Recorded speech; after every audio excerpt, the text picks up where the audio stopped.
Some betrayals don't come with shouting or warning signs. They come quietly, written on a single piece of paper, waiting for you in the dark. This is the story of how I drove home believing I still had a family, and walked into a house that revealed the ugliest truth of my life. My name is Rachel Morgan, and the night I came back from my business trip, everything ended. I had just driven 6 straight hours through rain and traffic when I pulled into the driveway of the house I shared with my husband, Daniel Morgan. My shoulders ached deeply, like the pain had settled into my bones, and my hands were stiff from gripping the steering wheel for hours without rest. Even after turning off the engine, my fingers refused to relax. All I wanted was to go inside and feel safe for a moment. Maybe Daniel would still be awake. Maybe he'd ask how my trip went. Maybe he'd tell me he missed me. That small hope was the only thing keeping me upright as I stepped out of the car. But the house was dark, no porch light, no glow from the windows, no sign of life. It didn't feel quiet. It felt abandoned. I stood there for a moment, staring at the house, a strange chill crawling up my spine. Something was wrong. I unlocked the door and stepped inside. The air smelled stale, like no one had been there all day. When I dragged my suitcase in, the wheels echoed loudly across the floor, the sound almost aggressive in the silence. Daniel always left the television on. His mother, Linda, always kept a lamp glowing in the living room. But now there was nothing. Just silence. "Daniel?" I called. "Linda?" No answer. A tight feeling started forming in my chest, slow and heavy. The kind of feeling your body gets before your mind is ready to admit the truth. I'm 35 years old. I work in corporate finance. I was the one paying most of the bills in that house. I paid the mortgage, the utilities, the groceries, the medical expenses. I kept everything running. And yet, standing in that dark living room, I felt like a stranger in my own life. I walked toward the kitchen, hoping to see some sign that they were home, a dirty cup, a note, anything. That's when I noticed the paper, a single white sheet on the table, held down by a salt shaker. My heart began to race as I picked it up. I recognized Daniel's messy handwriting immediately. Next to it was the sharp, careful writing of his mother, Linda. Both of them had signed it. The message was short, cold. They said they needed a vacation to clear their heads. They said they had gone away together. They said they wouldn't be answering their phones. And at the bottom, almost like an afterthought, it said I should take care of the old woman in the back row. The old woman, Daniel's grandmother, Margaret Hale. My hands started shaking as I read the words again. There were no instructions, no mention of medication, no concern at all. Margaret had suffered a stroke 3 years earlier. She could barely walk. Most days she barely spoke. She depended on others for everything. I looked at the time on my phone, almost midnight. That meant Daniel. And Linda had been gone for nearly 2 full days. 2 days without food. 2 days without water. 2 days without help. I dropped my suitcase and ran down the hallway toward the back room. My legs felt heavy, but my heart was pounding so fast it hurt. One terrifying thought kept repeating in my mind. What if I was already too late? I pushed the door open. A foul smell hit me immediately. The room was small and dark. The window shut tight, the air thick and stale. My stomach turned. In the center of the room was a narrow bed. Margaret lay there completely still. Her skin was pale and dry, her lips were cracked. Her chest rose and fell in shallow, uneven breaths. For one horrifying second, I thought she was already gone. I rushed to her side and grabbed her hand. It was cold. "Oh, my God," I whispered. I ran to the kitchen, filled a glass with warm water, grabbed a spoon, and rushed back. I gently lifted her head and slid small amounts of water between her lips. At first, nothing happened. Then she coughed weakly and swallowed. Tears streamed down my face as I watched her drink like someone who had crossed a desert. I cleaned her face, changed her clothes, and did everything I could, my mind spinning with anger and guilt. How could Daniel do this? How could Linda do this? These were her own family. I stood up, reaching for my phone. She needed a hospital. She needed help. That was when her hand suddenly grabbed my wrist. The grip was strong. I froze and looked down.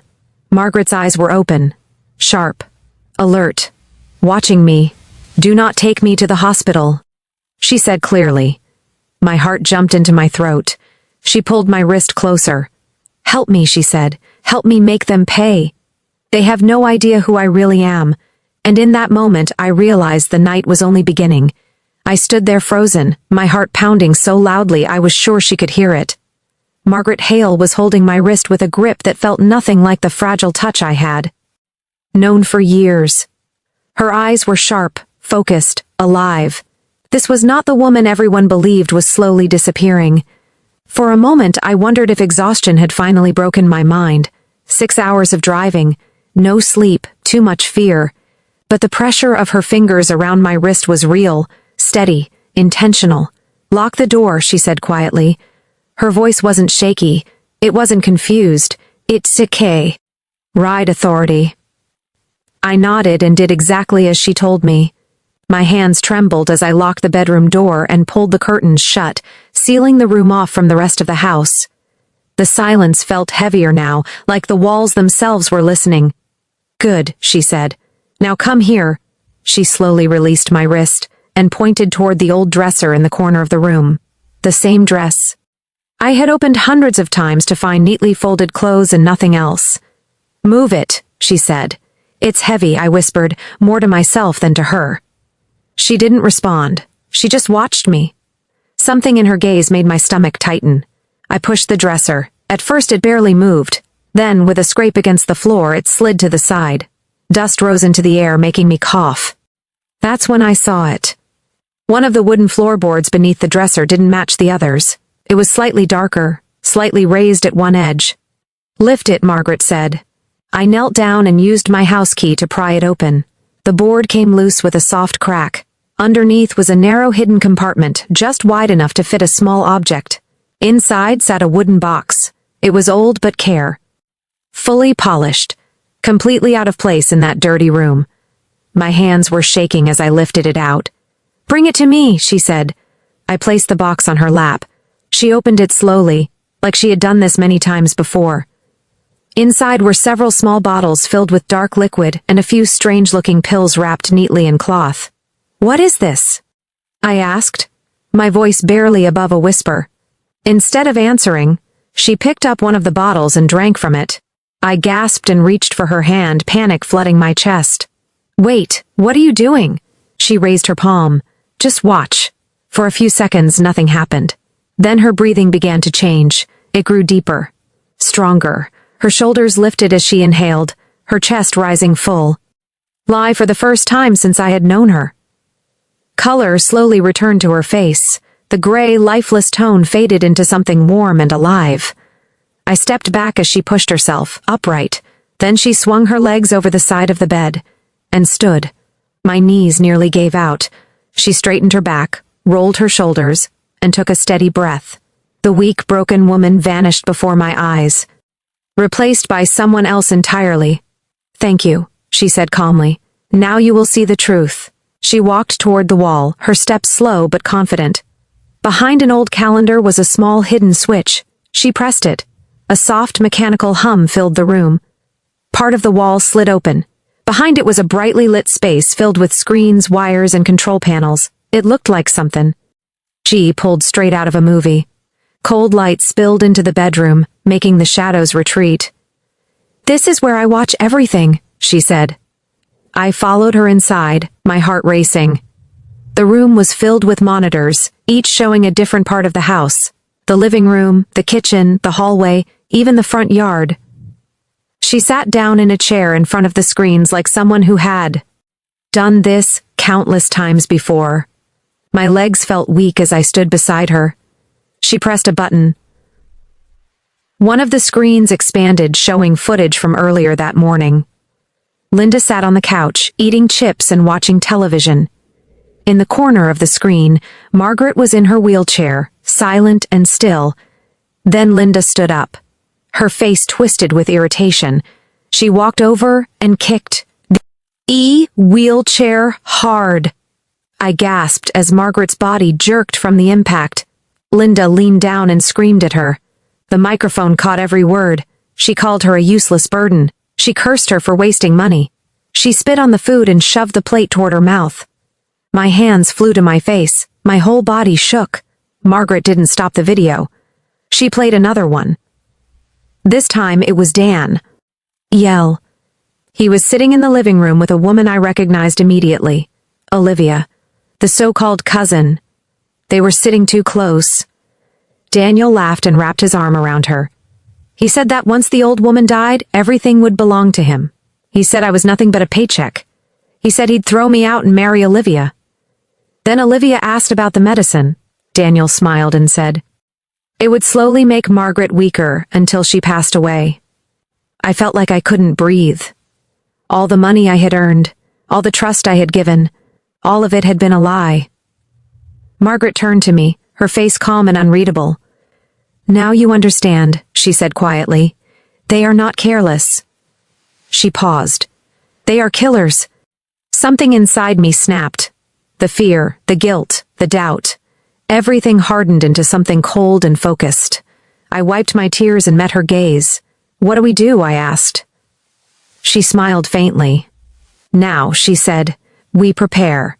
And that was the moment I stopped being a victim and became part of something much bigger. Margaret didn't raise her voice. She didn't rush. Everything about her was calm, deliberate, and terrifyingly precise. Within an hour, she made a single phone call. Not to Daniel, not to Linda, but to someone who answered immediately and spoke to her with respect. By dawn, a man named Gregory Shaw arrived at the house. He wore a dark, perfectly tailored suit and carried a leather briefcase that looked heavier than it should have been. The moment he saw Margaret standing upright, alert, and fully in control, he stopped and bowed his head slightly.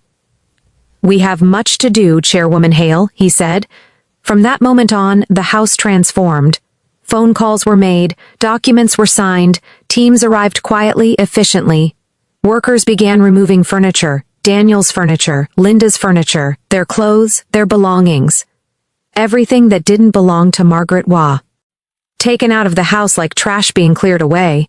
New furniture replaced the old, clean walls, bright lights. The house felt different, like it was finally breathing again. Gregory explained everything to me calmly. The house had never been in Daniel's name. It belonged to a foundation Margaret controlled. Daniel had no legal claim to it. None. Then my phone buzzed. Margaret looked at it and nodded. "It's time to invite them back." My hands shook as I typed the message. I told Daniel that Margaret wasn't breathing, that her body was cold, that I didn't know what to do. We waited. It didn't take long. Daniel replied telling me not to call anyone. Not the neighbors, not the police, not an ambulance. He told me to wrap her in a sheet and leave her in the back room. He said he was busy. There was no fear in his words, no sadness, only inconvenience. "That's all we need," Margaret said. That night, the house was dark again. When the door opened and Daniel walked in laughing with Linda and Olivia, the lights came on. They froze. Margaret sat waiting, elegant and alive. "If I were dead," she said calmly, "you'd already be rich." Gregory stepped forward. Accounts frozen, jobs terminated, assets revoked. Then the police entered. Daniel collapsed to his knees. Inda screamed. Olivia tried to run. I stood there watching it all, and for the first time in years I felt free. Months later, I saw Daniel and Linda sitting on cardboard in the street, arguing over food. Daniel saw my car and ran after it, begging. I didn't stop. 1 year later, the judge sentenced them. 12 years, 10 years, no anger, no joy, just closure. Margaret now lives peaceful. Why? Surrounded by people who care. I run her foundation, helping abandoned seniors and broken families. Some betrayals destroy you. Others reveal who you really are. And sometimes, justice doesn't come slowly. Sometimes, it comes all at once. If this story touched you, remember this. Kindness is not weakness.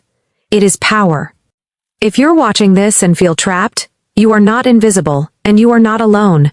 Like, share, and subscribe for more stories of strength, justice, and healing. Tell me in the comments where you're watching from and what time it is. Thank you for being here. See you next time.